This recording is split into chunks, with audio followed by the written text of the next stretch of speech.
Atollara masalı verip de kraskileri var limikten atol. Ne yaptı da toprak. Toprak da yükle de başlar. Sonra sakın diyor oldu.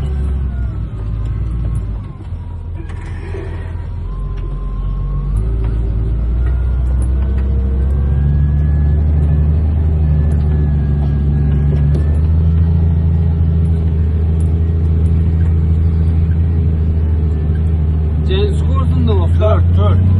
Onun 4'ü mü? Oo bu 4. Bu ne? Bu 4. Avarodumuzunca 28. 1800 avarod bu 4. 4 korpus limken buluk buna hemen esası limken pertlojnik yok. 45 tane aptırtı bir stoyki. Traktorun kötün toluk aptırtı arıyordu. Ne sürücü? Şalının ezi.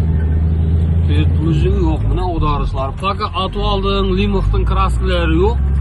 Bundan ham ideal neydi sürüyordu Xudo kalacak. Buna buluktin aylanıcı.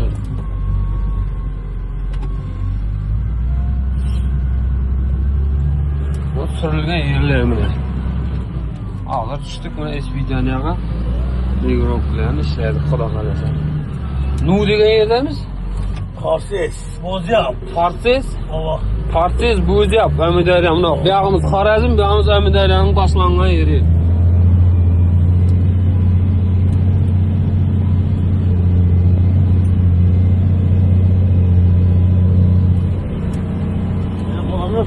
Ne yaptırdı bu? O aptırtı, pul ne aptırtı?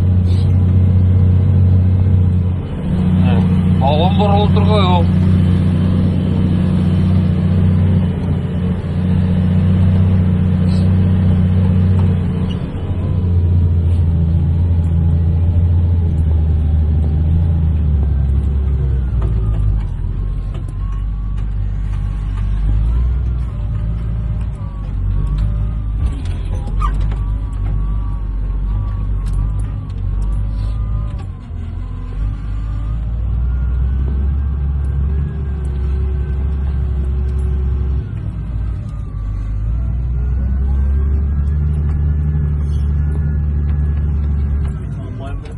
Çıkar toğlağınam da bör.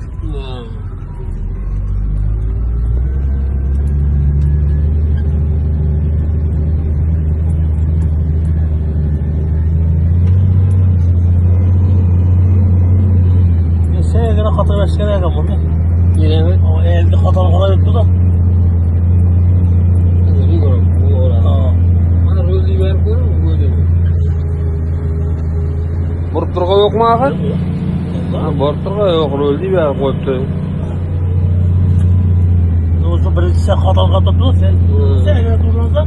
Spilkini yine katırış gerekti sen gene. Normal yok kayattı. Hazır burada sen özellikle kadar payladın. Sonra sen bir 200 lira vermezsek hazır normal ne olur o da. Aylanıp toktan mı katır veremez?